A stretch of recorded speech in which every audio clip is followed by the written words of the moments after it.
নমস্কাৰ, জয় হিন্দ, জয় অসম। এটা বহুতেই ভাল খবৰ লৈছো আপোনালোকৰ মাজলৈ।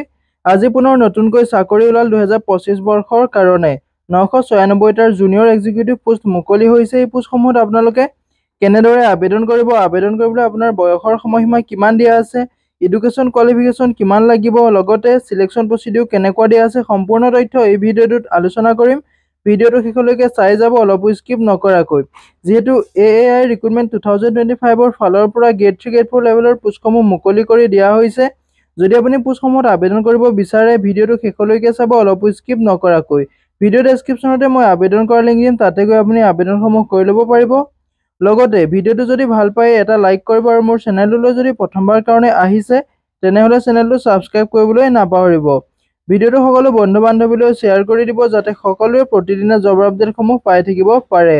ভিডিঅ' ডেছক্ৰিপশ্যনত মই হোৱাটছআপ চেনেল আৰু টেলিগ্ৰাম গ্ৰুপৰ লিংক দিছোঁ, তাতো আপোনালোকে হোৱাটছআপ চেনেল আৰু টেলিগ্ৰাম গ্ৰুপত জইন হৈ ল'ব, যাতে প্ৰতিদিনে জবৰ আপডেটসমূহ সকলোতকৈ আগতীয়াকৈ পাই থাকিব পাৰে।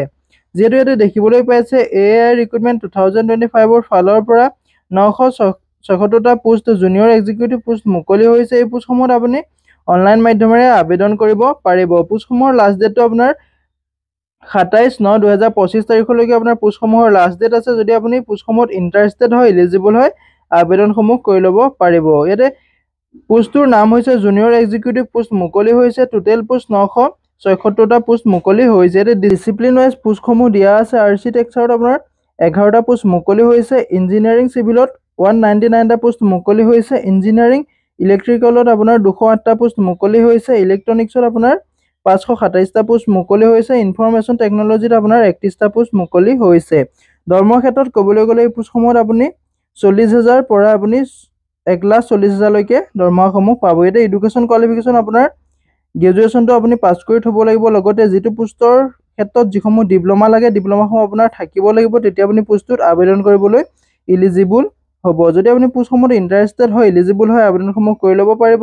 ভিডিঅ' ডেছক্ৰিপশ্যনতে মই আবেদন কৰাৰ লিংক দিছোঁ, তাতে গৈ আপুনি আবেদনসমূহ কৰি ল'ব পাৰিব। ইয়াতে বয়সৰ সময়সীমাটো দিয়া আছে 27 বছৰ বয়সলৈকে আপুনি পোষ্টসমূহত আবেদন কৰিব পাৰিব। 18 বছৰ বয়সৰ পৰা আপুনি 27 বছৰ বয়সলৈকে এই পোষ্টসমূহত আবেদন কৰিব পাৰিব। ইয়াতে কেটেগৰী ৱাইজ আপোনাৰ এজ ইলেকশ্যনসমূহো দিয়া আছে। যদি আপুনি OBC NCLৰ হয়, তেনেহ'লে আপুনি 3 বছৰকৈ এজ ইলেকশ্যন ল'ব পাৰিব। লগতে যদি আপুনি SC বা STৰ কেণ্ডিডেট হয়, তেনেহ'লে আপুনি 5 বছৰকৈ এজ ইলেকশ্যন ল'ব পাৰিব। PWBDৰ কাৰণে 10 বছৰকৈ এজ ইলেকশ্যনটো ল'ব পাৰিব। এতিয়া এপ্লিকেশ্যন ফিজটো আপোনাৰ দিয়া আছে। ইয়াত SC ST ফিমেল কেণ্ডিডেটে ইয়াত কোনো ধৰণৰ এপ্লিকেশ্যন ফিজ দিব নালাগে। যিসকল ওডাৰ্ছৰ কেণ্ডিডেট আছে তেওঁলোকে 300 টকাকৈ এপ্লিকেশ্যন ফিজ দিব লাগিব। PWD কেণ্ডিডেটেও ইয়াত কোনো ধৰণৰ এপ্লিকেশ্যন ফিজ পে'মেণ্ট কৰিব নালাগে।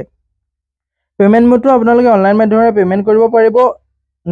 Net banking, debit card, credit card যিকোনো মাধ্যমেৰে আপুনি পে'মেণ্টসমূহ কৰিব পাৰিব। হাউ টু এপ্লাই ক্ষেত্ৰত ক'বলৈ গ'লে ভিডিঅ' ডেছক্ৰিপশ্যনতে মই অফিচিয়েল ৱেবছাইটৰ লিংক দিম, তাতে গৈ আপুনি অফিচিয়েল ৱেবছাইটত ভিজিট কৰি আবেদনসমূহ কৰি ল'ব পাৰিব। এপ্লিকেশ্যন লিংক মই ভিডিঅ' ডেছক্ৰিপশ্যনতে দিম, তাতে গৈ আপুনি আবেদনসমূহ কৰি ল'ব পাৰিব।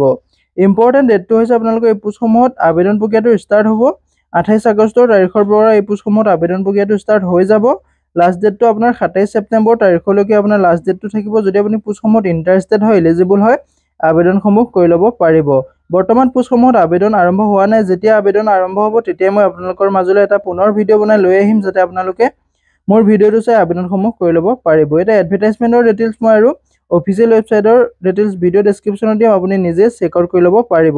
আজিলৈ ভিডিঅ'টো ইমানেই আছিলে। যদি ভিডিঅ'টো চাই ভাল পালে এটা লাইক কৰিব, আৰু মোৰ চেনেলটোলৈ যদি প্ৰথমবাৰৰ কাৰণে আহিছে তেনেহ'লে চেনেলটো ছাবস্ক্ৰাইব কৰিবলৈ নাপাহৰিব। লগতে ভিডিঅ'টো সকলো বন্ধু বান্ধৱীলৈ শ্বেয়াৰ কৰি দিব, যাতে সকলোৱে জবৰ আপডেটসমূহ প্ৰতিদিনে পাই থাকিব পাৰে। আজিলৈ ভিডিঅ'টো ইমানেই আছিলে। জয় হিন্দ, জয় অসম।